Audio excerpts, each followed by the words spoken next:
Hi guys, welcome to my channel brilliant James.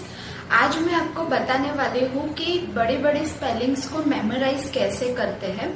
Look, memory एक ऐसी चीज होती है, मानो कि आप रास्ते से घर पे जा रहे हो और आपके सामने 50% आ जाएंगे, फिर भी आपको याद नहीं रहेगा घर पे जाके कि कौन कौन आपके सामने से आ गया। पर अगर कोई पर्टिकुलर पर्सन बहुत ही फनी वे से आपके सामने आ जाए तो आपको घर पे जाके वो 100% याद रहेगा। सो मेमोरी की ऐसी बहुत सारी ट्रिक्स होती है, पर यहाँ पे स्पेलिंग मेमोराइज करने के लिए मैंने आपके लिए ये फनी वाला वे निकाला है, जिसमें मैं आपको कुछ स्पेलिंग्स को फनी वे में पार्ट करके दिखाऊंगी। अगर आपको ये वीडियो पसंद आता है तो ज्यादा से ज्यादा लोगों तक शेयर कीजिए, क्योंकि ज्ञान बांटने से बढ़ता है और मैं आपको यहाँ पे ज्ञान ही दे रही हूँ। और मुझे कमेंट सेशन में जरूर बताइएगा कि आपको इसमें से कौन सी स्पेलिंग पसंद आई, और ऐसे और वीडियो अगर आप चाहते हैं तो वो भी मुझे कमेंट सेक्शन में लिख के जरूर बताइएगा। So let's start. First spelling है हमारी कम्युनिकेशन। कई बार ऐसा होता है कि स्पेलिंग्स को हम बहुत बार याद करते हैं फिर भी याद नहीं रहता है, फिर हम पार्ट करते हैं। तो यहाँ पे हम कैसे पार्ट करने वाले हैं, लुक एट इट। जैसे कि पहले मैंने बताया कम। सो कम की स्पेलिंग जनरली ई आता है, पर यहाँ पे आपको ई नहीं याद रखना है, कम। अभी कम किसे बोला हमने, मुनि को बोला, मतलब मुनि को हम बुला रहे हैं, जैसे कि कम। उसको क्यों बुला रहे हैं, तो कैट, मतलब कि कैट है, उसके ऊपर मैं बैठी हुई हूँ। जैसे कि कम मुनि, मुनि को हम बुला रहे हैं, क्यों, क्योंकि कैट और उसके ऊपर मैं बैठी हुई हूँ। सो कैट, फिर आई, देन ऑन। सो इस तरीके से अगर आप स्पेलिंग को याद करेंगे तो आप चाहेंगे फिर भी भूल नहीं पाएंगे।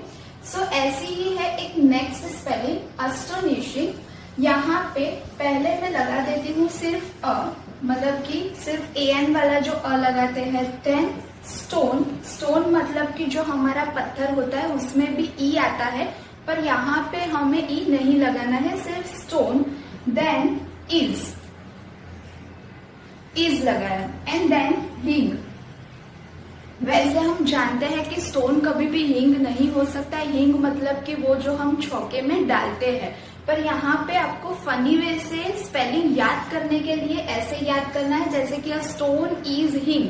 तो ये आप एक स्टोरी की तरह अपने माइंड में स्टोर कर सकते हैं, ताकि कभी भी ये स्पेलिंग्स भूल ना पाए।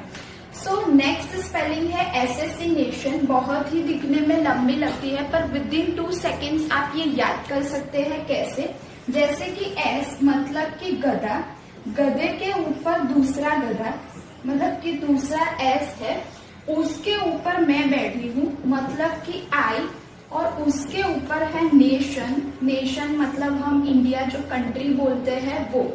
सो बेसिकली दिस इज गधे के ऊपर गधा, उसके ऊपर मैं, और उसके ऊपर नेशन। तो इस तरीके से आप फनी वे में ये स्पेलिंग भी इजीली याद कर सकते हैं। The next spelling is antiseptic. तो इसमें हम बना लेते हैं एंड। एंड मतलब कि जो चींटी होती है वो, उसके साथ कौन है, मैं हूँ, मतलब कि आई। मैं और एंड मिलके कुछ काम यहाँ पे करने वाले हैं। क्या करने वाले हैं, तो सेप। सेप मतलब कि सितंबर को जनरली हम सेप तरीके से लिखते हैं, तो यहाँ पे आपको ये याद रखना है कि सितंबर का हमने लिया सेप।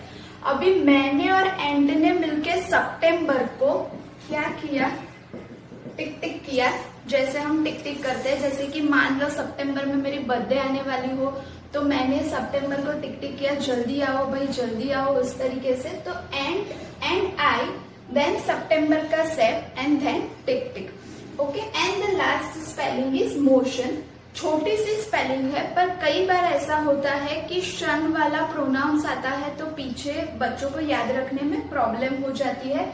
सो यहाँ पे हम 2 ही पार्ट में डिवाइड कर रहे हैं। फर्स्ट पार्ट है मोटी, मतलब जो मोटी लड़कियां होती है वो, और देन उसको बोला ऑन, भाई तू एक्सरसाइज करना स्टार्ट कर दे, ऑन कर दे तो पतली हो जाएगी। सो इस तरीके से मोटी एंड ऑन, तो वो हो जाएगा मोशन। और एक यहाँ पे टिप मैं ये देना चाहती हूँ कि जब भी पीछे शन वर्ड आता हो, शन वाला वर्ड जब भी आता हो, तो उसमें कंपलसरी TION ही आता है। सो इस तरीके से आप फनी वे में स्पेलिंग्स को याद कर सकते हैं। मैं जानती हूँ कि सारी स्पेलिंग्स का ऐसे मीनिंग नहीं निकलता है, पर जो स्पेलिंग आपको याद करने में हार्ड लगती हो उसको तो एटलीस्ट आप इस तरीके से डिवाइड कर सकते हैं।